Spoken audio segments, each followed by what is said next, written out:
It's February 5th, 2016. In Dhaka, the capital of Bangladesh, a quiet day at the central bank is about to explode into chaos. Behind the scenes, a shadowy group of cyber criminals is preparing something the world has never seen. They've spent months studying every system, every employee, every procedure, every security gap. Their target, the bank's account at the Federal Reserve Bank of New York, $1 billion, could vanish in an instant if they succeed. These hackers are not breaking doors. They're not carrying guns. Their weapons are invisible, malware, stolen credentials, and absolute digital precision. Every move calculated, every exploit tested, nothing left to chance. This is the story of one of the largest, most audacious, and sophisticated bank heists in history. A cyber operation that would stretch across 30 countries, infiltrate over 100 financial institutions, and change the way the world sees money forever. Across the globe, the first signs of the operation began to appear. In a quiet office in Ukraine, employees noticed something strange. ATMs, machines designed to dispense money only when prompted, started spitting out cash. Without anyone using a card, a few unsuspecting strangers walked away with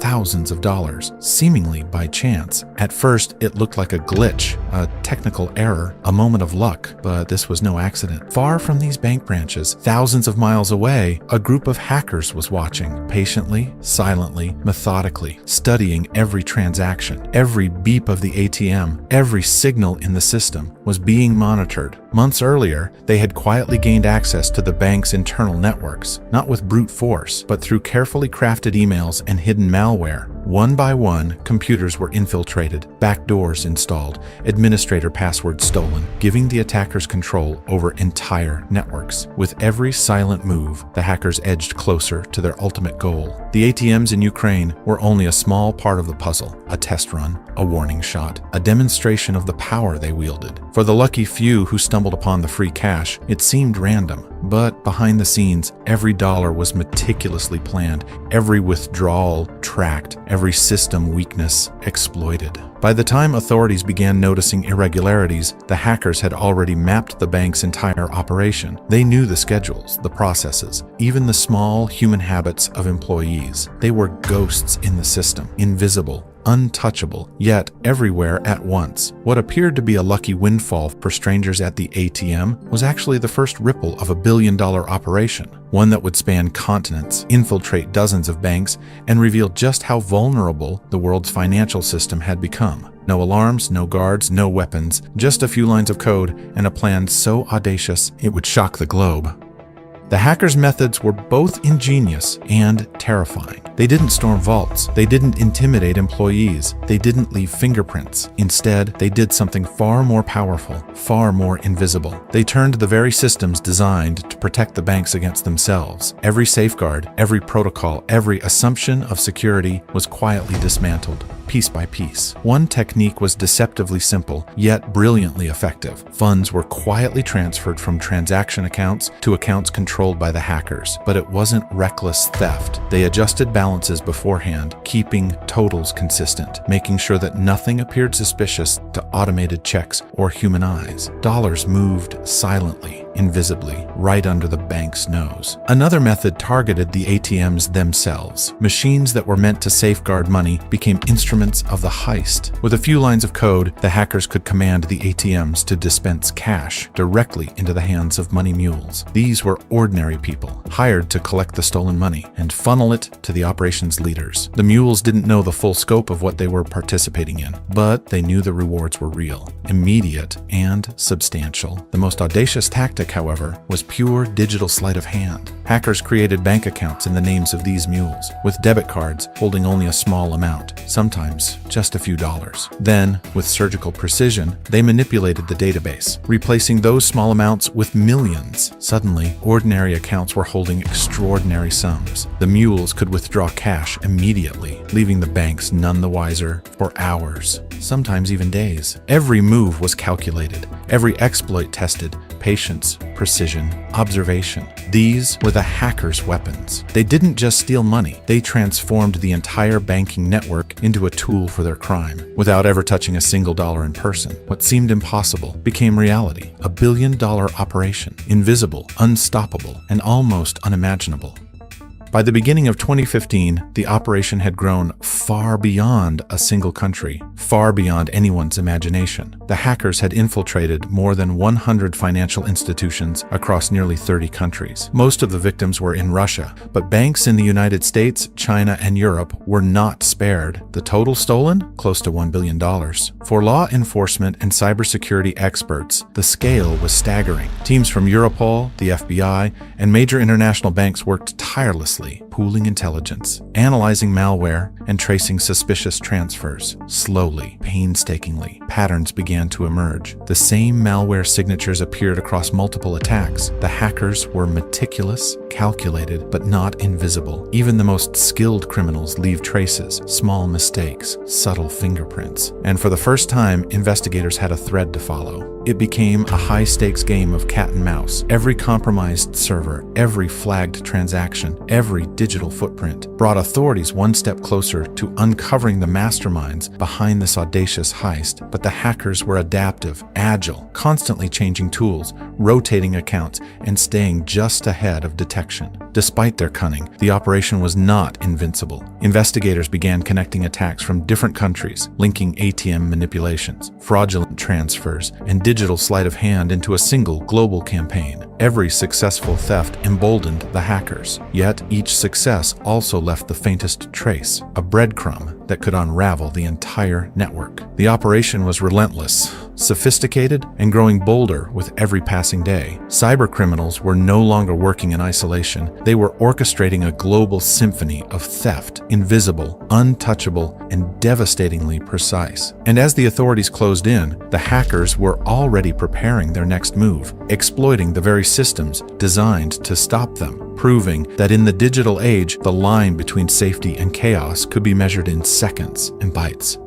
In July 2016, specifically around July 9th and 10th, something extraordinary and entirely unexpected unfolded in Taipei. ATMs at First Commercial Bank began dispensing cash on command at dozens of machines scattered across the city, and even in nearby Taichung. What had seemed like a distant, invisible threat suddenly became physical, tangible, undeniable. The withdrawals quickly added up roughly NT $70 to 83 million, stolen from 41 ATMs across about 20 branches, and for the first time, the hackers' meticulously orchestrated operation left a visible mark on the streets. Police moved fast. Surveillance footage was meticulously reviewed. Hotels were scoured, and a combination of digital tracking and old-fashioned legwork began to yield results. Investigators identified 22 suspected money mules, many from Russia and Eastern Europe, men who acted as intermediaries to collect the stolen funds and funnel them to the operation's leaders. Within days, 3 men were apprehended, men who had no way to slip through the tightening net of law enforcement. Authorities recovered the majority of the stolen cash, roughly 90%, a remarkable achievement. But the real prize lay elsewhere. Phones were examined, emails intercepted, and these small digital breadcrumbs began to reveal something much larger, a sprawling international network operating with precision, coordination, and audacity. The slip-up in Taiwan didn't stop the global campaign, but it gave investigators their first tangible lead. It exposed the human element behind the invisible code, the intermediaries translating digital theft into physical currency. For the first time, authorities could connect dots that had previously seemed isolated: ATMs in Ukraine, fraudulent transfers in Russia, and now cash being collected in Taipei. It was a moment of triumph for law enforcement, yet also a stark reminder of just how carefully planned the billion-dollar operation had been. One small error, one moment of exposure, had cracked open the armor of an otherwise untouchable network, proving that even the most sophisticated digital criminals can slip, and when they do, the world takes notice.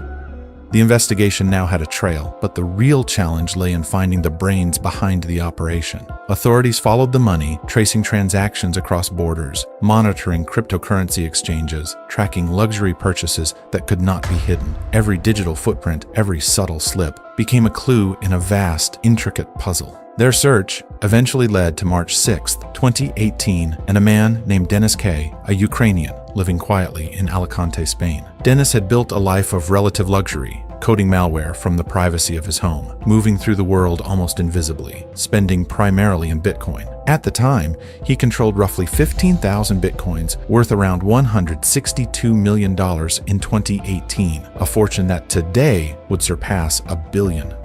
Yet even the most careful digital criminal leaves traces in the physical world. Real-world purchases, car payments, property transfers, each one provided investigators with a breadcrumb to follow. Authorities moved in decisively. Laptops were seized, 2 BMWs confiscated, jewelry valued at $500,000 taken, and of course, his Bitcoin holdings were frozen. But even with these seizures, the majority of the stolen $1 billion remained unaccounted for. Dennis K. was suspected to be the mastermind, the orchestrator of a billion-dollar criminal network, but he was far from a lone operator. Cybersecurity experts estimate a core team of 10 to 30 people carried out the operation, each member fulfilling a precise role in this meticulously planned heist. What made this group so formidable was not just their technical skill, but their patience, coordination, and foresight. Every exploit was tested, every weakness identified, every move calculated. They had turned the world's financial system into a tool for their crime.